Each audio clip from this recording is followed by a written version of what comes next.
What is going on, everyone, and welcome back to TTP Sports. A couple of tough losses tonight for both Philadelphia teams. We're going to start with the Sixers tonight, and then eventually we'll end the live stream, and then we'll start off with the other Flyers live stream like right after this one ends. So definitely stay tuned for that. But definitely we're going to start with the Sixers first, and definitely a very tough loss for the Sixers team after coming off of 2 wins against both Los Angeles teams, the Lakers and the Clippers. They lose today against the Phoenix Suns 114-104.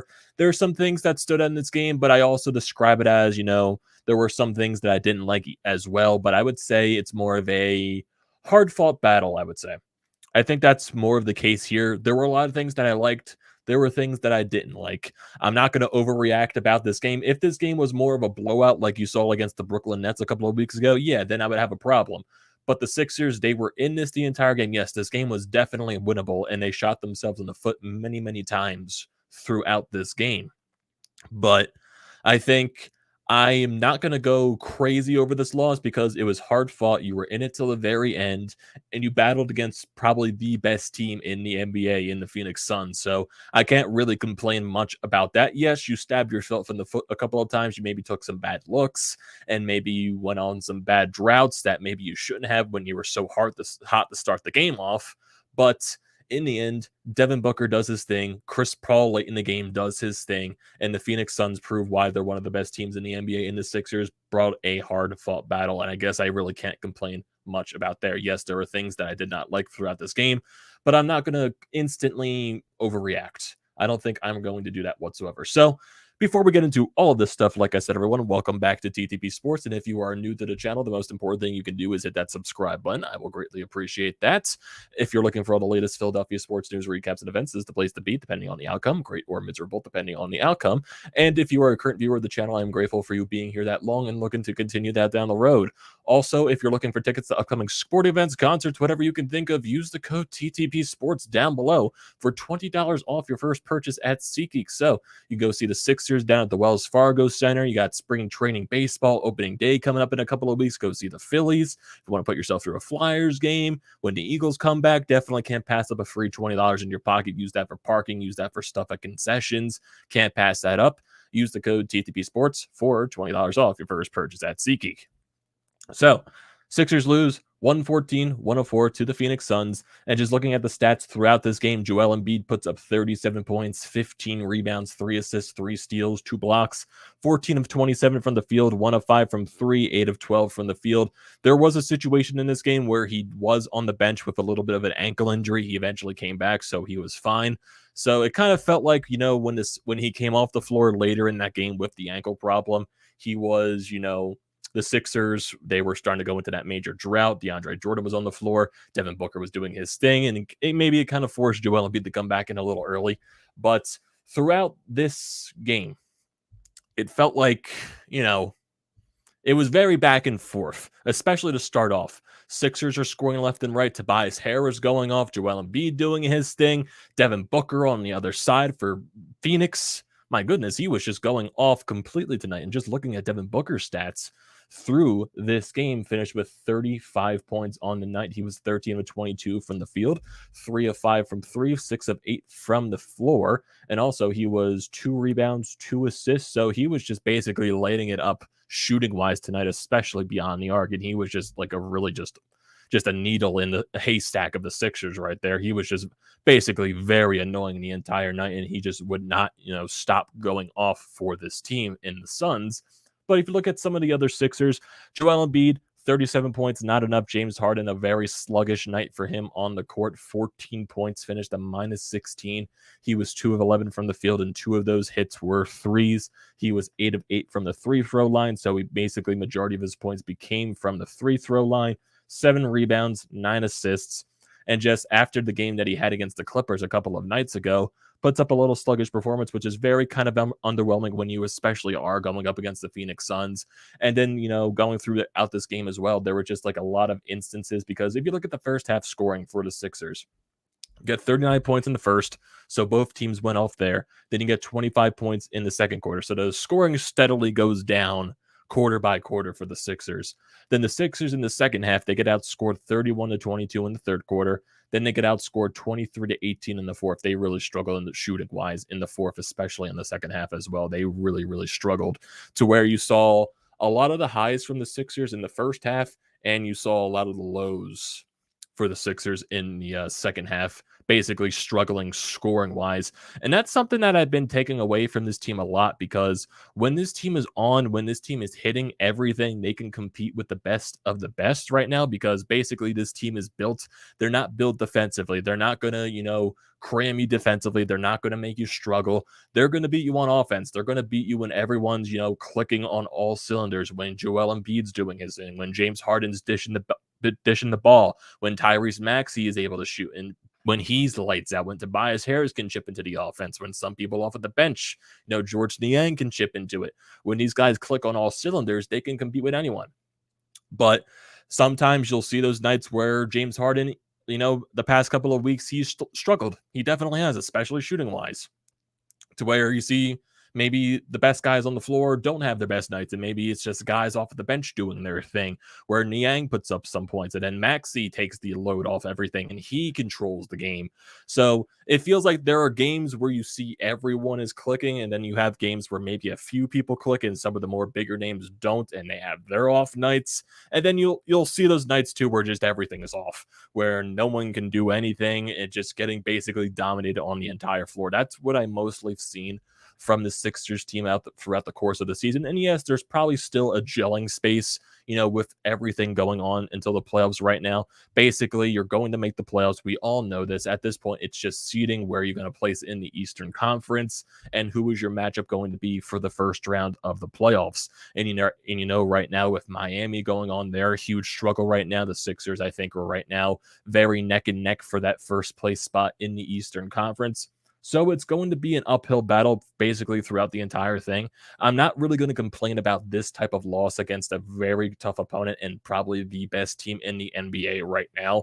It was hard fought until the very end. And there were some people that struggled early on in this game and kind of, I guess, woke up towards the end. Tyrese Max was one of those guys that really struggled in the first half of this game, but then started to wake up more in the third and the fourth quarter, especially. He finished with 18 points, 7 of 21 from the field, 3 of 10 from 3, 1 of 2 from the free throw line, 3 assists on the night. So Maxey, on the past couple of nights against the Lakers and the Clippers, he was going off, but especially in that game against Miami at home.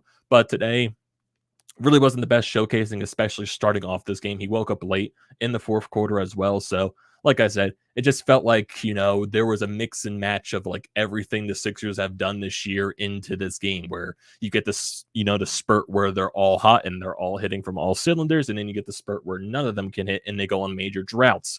There were a lot of those throughout this game, especially going midway through. You see the Sixers go on like a 12-0 run, and then you see the Suns go on their 12-0 run. The Sixers are up by this wide amount of points, and then the Suns come back and they tie the game, and it becomes a very close game throughout the rest of the way. And it just felt like it was one of those just major back and forth uphill battles the entire way. So it was just one of those types of games. You were involved in it the rest of the way. And I guess that's one of the positives that I can really take away from this game, if I'm speaking on that standpoint. Tobias Harris finished with 17 points, 8 of 14 from the field, 1 of 5 from 3. Did not go to the free throw line once. 8 rebounds, actually, 2 assists. There were moments earlier in the game where Tobias was going off. Second half, really didn't hear much from Tobias. So, like I said, same thing with Maxey. Maxey started off cold to start this game, finished off strong. Tobias Harris started off strong, finished off cold. So basically the same exact scenario that I was explaining with Tyrese Maxey. Matisse Thybulle, he only played 16 minutes in this game, only finished with 3 points, went 0 of 1 from the field, so really no impact there from Matisse Thybulle.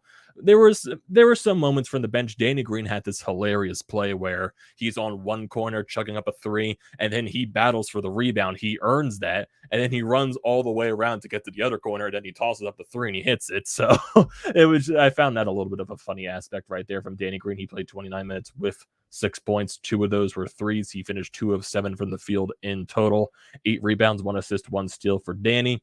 Niang only factored in 2 points in this game, went 1 of 3 from the field, 0 of 1 from 3. So really no factor there. DeAndre Jordan surprisingly was a +5 in this game, finished with 4 points. Shake Milton in his 14 minutes of play was a +15. So Shake Milton had some impact on the floor, but sadly there was, like, I guess defensively he had some type of impact because he only had 3 points on the night. He only hit 1 3. So really wasn't that much. Even though I just said there was a little bit of an impact from Shake, there really wasn't any aspect. Really, the only impact you saw on his stat sheet is the +15.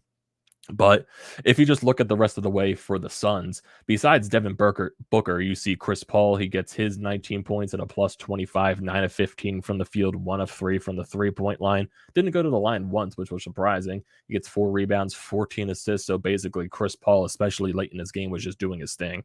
And that's all you can really expect from a guy like Chris Paul.